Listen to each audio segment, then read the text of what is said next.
neighbors, my former co-workers, colleagues, family, and most especially my children and their spouses, and last but not the least, the apple of my eyes, my wonderful grandchildren.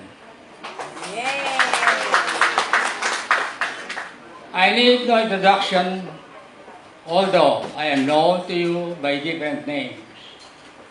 Dean to some, Fred to a few, Mr. Supan to my former colleagues and co-workers at La Pasita, Sir to my Arellano University friends and students, Kuya to my siblings and in-laws, Daddy or Dad to my children, and Lolo Dad to my apos. I was born in Mexico, Pampanga, to Victorine Supan and Angela Vicina on November 8, 1930, which means I am 88 years old now. My children wanted to celebrate with you this great 88 milestone. So thank you to my children who made this gathering possible. 88 years. Wow. Seems like yesterday when I was just a young helping my family.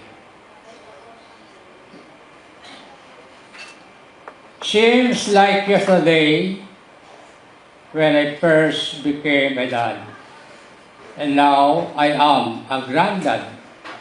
Pretty soon, I hope to become a great-granddad as a couple of my grandkids are already married.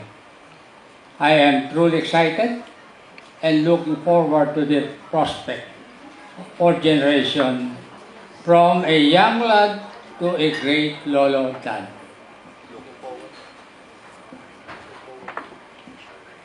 It's definitely a long life journey, and while I had my share of happiness, happy memories, then there were lots of challenges and hardship along the way. Yes, it was not a walk in the park, possibly, but such life experiences. Then there were lots of challenges and hardship along the way. Yes, it was not a walk in the park, so to speak, but such life experiences have taught me a lot of good lessons that I am grateful. Now you see, really, I challenged so many obstacles in my life.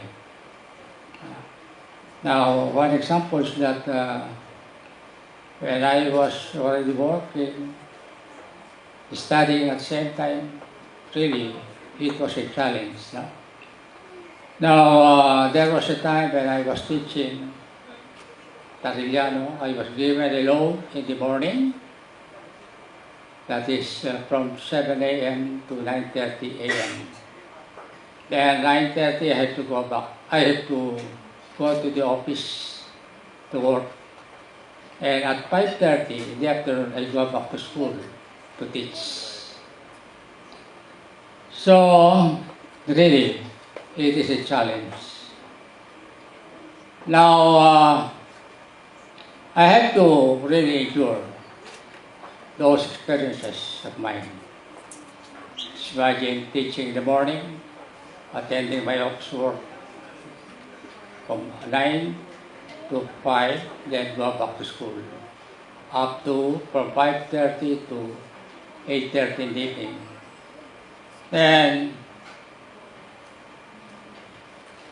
once in a while, well, not once in a while, but most of the time, because I'm teaching, I have to wake up in the morning, early in the morning, 2 to 3 o'clock, just to check on the papers of my students. You know? So it's really a sacrifice. Now, ito ang difference sa akin eh.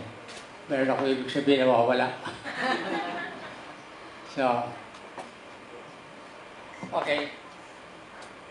Some of you may wonder how I managed it all for many years.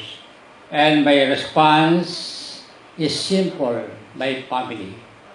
So I have to sacrifice really for my family.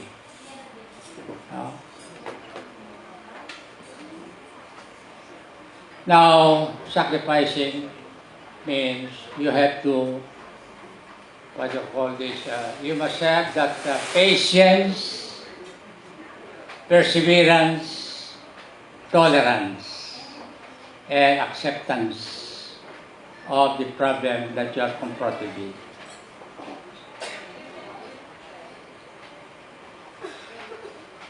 Ano ba yung sasabihin mo?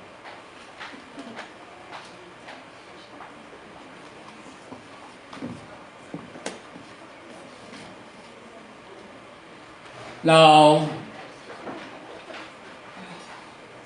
I remember a parable of the farmer. My seeds were strewn over the fertile soil. And ye are my seedlings, my children. Jojo or Lope, my eldest son, married to Eleanor with one son, Paulo. Next, Eva Natividad, married to Ted Calaguas, with two children, Denise and Joshua. Angela Gigi, married to Ray Calderon, with three children, Arian, Aaron, who married Thea last June, and their youngest son, Arvin. Next is Victor Bong, married to Lisel, with their three children.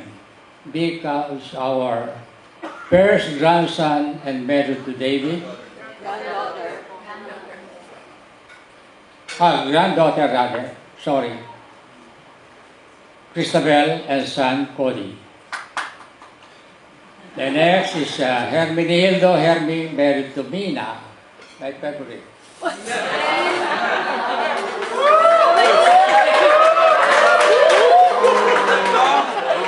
Well, that's a prize to be said to me because he came as a surprise to me this evening. And the two sons, Miggy and Migo. And my last but not the least, my most coveted son, the youngest son, Paul. Married to Stephanie, a doctor of Bikaini. And their three daughters, Arian, Adriana, and Anika. So those are my kids with my first wife. So I'm just confessing the truth because many do not know my status, but you know it. And I have the seventh one.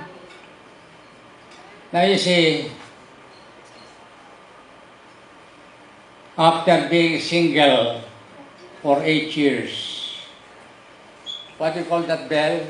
Balangiga. Balangiga. Bells rang again in me, meeting a young, petite, beautiful, smart girl.